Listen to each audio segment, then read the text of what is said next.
আমার রান্নাঘরে আজকে আমি রান্না করব ডাল ভুনা।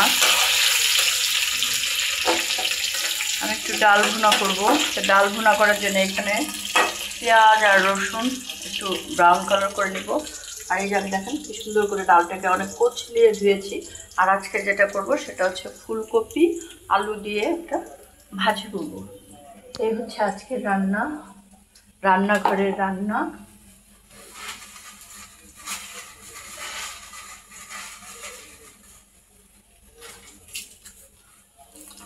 আপনারা দেখতে থাকুন আমার রান্নাঘরের রান্না। চুলাটা কমায় নিই।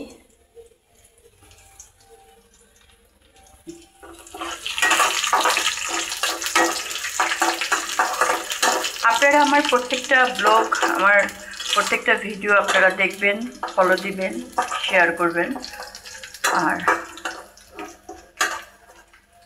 আমার এটা দেখেন ব্রাউন কালার হয়ে গেছে। এখন আমি যেটা করব সেটা হচ্ছে আমি ডাল দিয়ে দিব।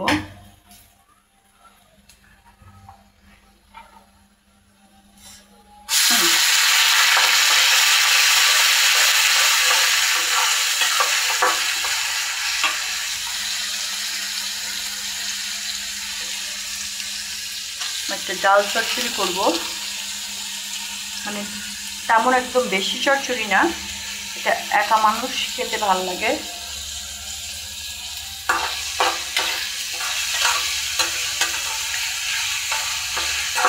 তো ডালটা আসলে আমি একজনকে দিয়ে ডালটা কিনে আনাইছিলাম, ইন্ডিয়ান মোটা ডাল, যে এই ডালটা আমি খাই না, তারপর আমাকে এটা দিয়েছে, খুব মোটা। তো এটা আমি অনেক আগে ভিজিয়ে রাখি, প্রায় আধা ঘন্টা আগে এটা ভিজিয়ে রেখেছি। ভিজিয়ে রেখে তারপর এটাকে সুন্দর করে কচলায় দিতে হবে, আপনারা কালো হয়ে যাবে। এখন আমি যেটা করবো সেটা হচ্ছে একটু ভেজে নিব ডালটা, খুব সুন্দর করে আপনারা একটু আমার সাথে থাকেন।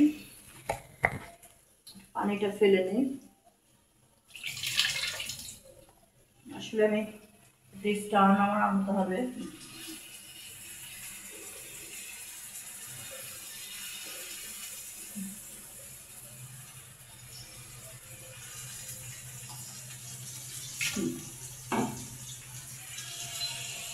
সরি। এখন যেটা করবো, আমি ডালটাকে অনেক সুন্দর করে ভেজে নিব। এই ডালটাই নেপালিয়ান ডাল নাকি চায়না ডাল বলে। ও মাই গড, বাবা।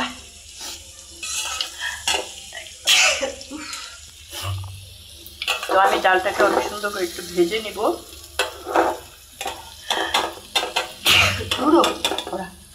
হাসি আসতেছে।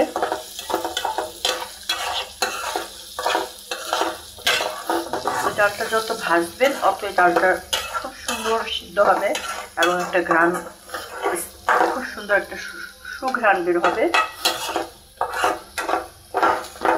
আর নাহলে এই ডালটা খেতে ভালো লাগে না, কেমন একটু গন্ধ লাগে। তো আমি এই ডালটা বেশি, এটা আনি অ্যাকচুয়ালি এটা আনা হয় আমার জন্য বড়া খাওয়ার জন্য। আমি ডালের বড়া টড়া খাই, ওটার জন্য আমি মোটা ডালটা আনি। কারণ এটা অল্প একটু ভিজাইলে অনেকগুলো হয়ে যায়। আর দেশি ডালটা নিয়ে আমি রান্না করে খাওয়ার জন্য। তো আমি আস্ত কয়েকটা রসুন দিয়েছি, দেখেছেন।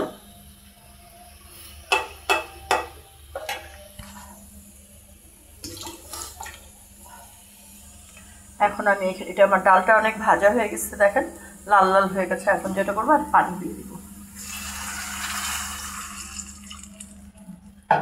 পানি দিয়ে দিলাম, যেহেতু আমার এটা একটু একবারে ঘন হবে না, একবারে পাতলাও না। এখন এটার সাথে আমি একটু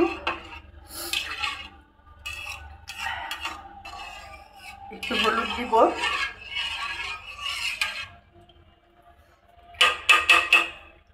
তারপরে আমি ফুলকপি এই যে ভিজিয়ে রাখছি।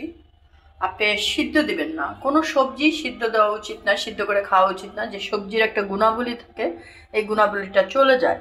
তো কখনোই সবজি সিদ্ধ করবেন না। সবজিটা, এগুলো তো জানেন আপনারা, ফুলকপি, বাঁধাকপি, এগুলোর মধ্যে খুব সার দেয়, জৈব সার আছে, এমনি সার আছে, বড় হওয়ার জন্য যে সারগুলো দেয়, এই জন্য আপনারা কী করবেন, ওগুলো কেটে ম্যাক্সিমাম আধা ঘন্টা ভিজিয়ে রাখবেন। সবাই ভালো থাকবেন। পরবর্তী আমার সবজি রান্নাটা আপনাদের দেখাবো।